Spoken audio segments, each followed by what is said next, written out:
जय हिंद दोस्तों, आप देख रहे हैं अपना फैविज्ञान चैनल। एक हमारे सब्सक्राइबर मनीष सयानी जी, उनका क्वेश्चन था कि पोटाशियम परमैंगनेट यानी पिंकी, जिसको लाल दवाई भी बोलते हैं, उसको जब कपड़ों में यूज़ करते हैं तो उसको न्यूट्रल करने के लिए अगर हाइड्रो यानी सोडियम हाइड्रोसल्फेट ना हो तो उसको न्यूट्रल कैसे करें। अच्छा, पोटाशियम परमैंगनेट को यानी पिंकी को यूज़ क्यों करते हैं, उसका क्या रीज़न है।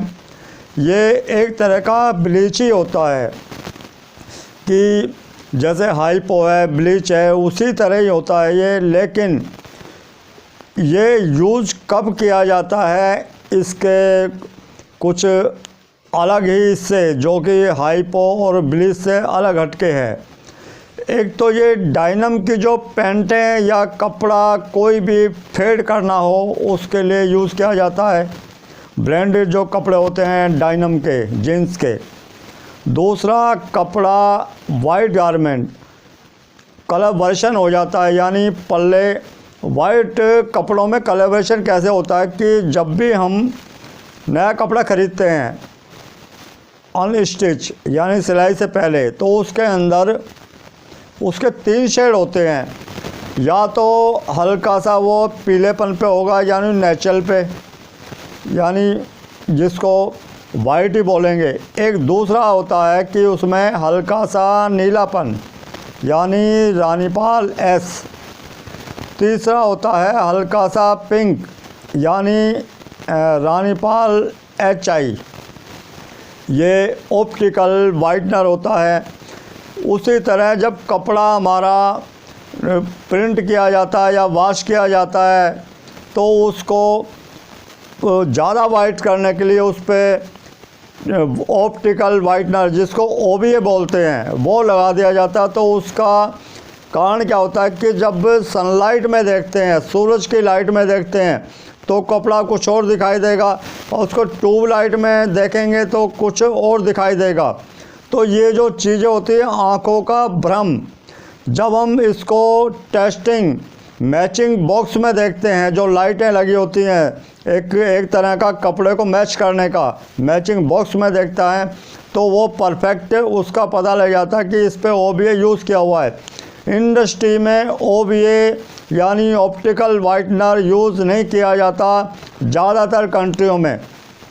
तो जब हम कपड़ा बनाते हैं, कई बार हम कपड़ा बल्क क्वान्टिटी पे बनता है, तो उसकी जो कटिंग होती है, कटिंग के लिए लेयर लगाई जाती है। जैसे हमने 50 पल्ले लगा दिए टेबल के ऊपर, उसके ऊपर पैटर्न रख के उसको निशान लगा देते हैं, फिर मशीन से कटिंग करते हैं। उसको फिर बंडलिंग होती है, यानी ऊपर के जो पूरे पार्ट हैं शरीर उसके, जो शर्ट के या किसी भी गारमेंट के, कि उसमें कप, कॉलर, फ्रंट, बैग और जो भी उसका खर्चा होता है सारा एक ही उसमें आना चाहिए। कई बार गलती से वो 2 पल्ले उड़ जाते हैं या सिलाई में वो गलती से जोड़ दिया जाता है, तो वो कलरवेशन दिखाई देता है, एक हल्का सा नीलेपन पे, एक हल्का सा पीलेपन पे, या कोई भी उसमें कलर डिफेक्ट लग सकता है कि कॉलर कुछ अलग हो गए, कप अलग हो गए, या दूसरे थान से काट के लगा दिए। वाइट का मतलब वाइट समझते हैं, लेकिन ऐसा नहीं होता। उसको न्यूट्रल करने के लिए हम इसको पोटाशियम परमैंगनेट करते हैं। उसको न्यूट्रल करने के लिए सोडियम हाइड्रोसल्फेट यानी रंगकाट, जिसको हाइड्रो भी बोलते हैं, वो यूज़ करना पड़ेगा। लेकिन इसको दूसरी तरह से हम एक ऑर्गेनिक तरीके से करें तो उसमें जो भिंडी के जो पेड़ होते हैं, भिंडी जो लेडी फिंगर जो सब्जी होती है उसके, क्योंकि गुड़, शक्कर, चीनी जो पहले साफ़ की जाती थी, जब ये हाइड्रो यानी सोडियम हाइड्रोसल्फेट नहीं था या इसका चलन इतना ज़्यादा नहीं था, तो हम उस भिंडी के जो पेड़ हैं उनको पानी भिगो के उसे छींटा मार के जो गन्ने का जो रस उबलता था उसके मैली उतारने के लिए, उसका जो वेस्टेज निकालने के लिए काम करते थे। बाकी सबसे बड़ा जो केमिकल रसायन है वो पानी होता है। अगर आपके पास मान लो नहीं है तो आप इसको न्यूट्रल कर सकते हैं, लेकिन उसमें बहुत लंबा टाइम लगेगा उस खाली पानी में डाल देंगे तो। बाकी इसको अगर आपको न्यूट्रल करना है, प्रॉपरली न्यूट्रल, कोई भी वॉशिंग अगर करते हो, कोई भी काम करते हो, तो उसके लिए पूरा, अगर मान लो आप युद्ध पे जा रहे हो तो युद्ध के लिए आप ऐसा तो नहीं करते कि बंदूक या तोप तो ले गए, उसके गोले भूल गए। आपको पूरा साजो सामान रख कर तभी उसकी तैयारी करनी पड़ेगी। ये नहीं कि आधा अधूरा काम सदा दुखदाई होता है। तो दोस्तों, जब भी आप इसमें पिंकी करें तो आपको रंग कार्ड बिल्कुल रखना पड़ेगा, और वो ज़रूरी भी है।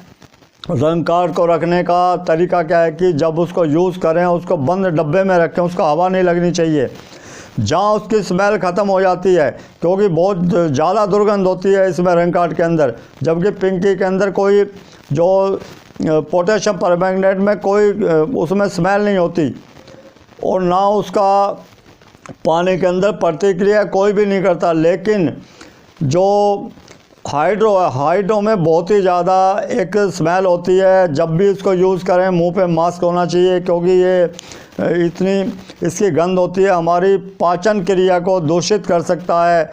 और ये आप जो लोग यूज़ करते हैं, एक तरह का बहुत ही ज़्यादा इसकी तीक्ष्ण गंध, इसको हवा से बचा के रखना है, यूज़ करें। और गीला, यानी जब भी उसमें कोई चमचा या कोई भी चीज़ डालें निकालने के लिए, तो वो गीला नहीं होना चाहिए। गीला होने के बाद में इससे शक्ति क्षीण होने लगती है।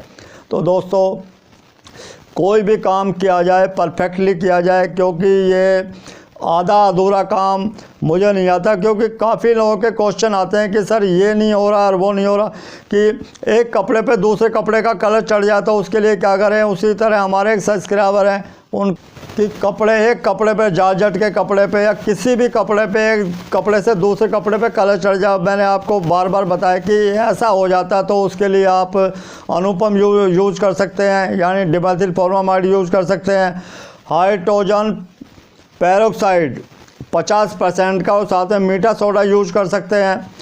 और उसके लिए जो परफेक्ट जो केमिकल है वो है DKR और DKI, दोनों में से कोई एक, और वॉशिंग ऑफ यानी चिल्लर वॉशिंग एजेंट, जो कि परफेक्ट बिल्कुल, कि उसमें नाम की चीज़ नहीं है। किसी भी कपड़े से आप किसी भी कपड़े से, कहते हैं आँख बंद करके, बल्क क्वांटिटी में 1000 हो, 2000 हो, 1 लाख पीस भी हो, आप उसको कर सकते हैं। उसका कोई साइड इफ़ेक्ट नहीं है। सिर्फ आपका जो एक्सेस जो कलर लगा होगा उसी को निकालेगा, बाकी कलर को वो टच तक नहीं करता, उसको छेड़ता तक नहीं है। तो इंडस्ट्री में जो काम होता है वो काम बिल्कुल परफेक्ट होता है। वहाँ सोचने समझने का टाइम नहीं होता। आपको पूरा अभ्यास, पूरा जो होमवर्क है पहले ही करना पड़ता है, ना कि आप काम करते वक्त आपको सोचने का टाइम नहीं मिलेगा। तो ये जो चीज़ें हैं, मेरा जो उद्देश्य यही है ये चैनल के द्वारा आप तक पहुंचाने का, कि आप ज़्यादा से ज़्यादा अपने काम में सफलता प्राप्त करें, ज़्यादा से ज़्यादा काम सीखें।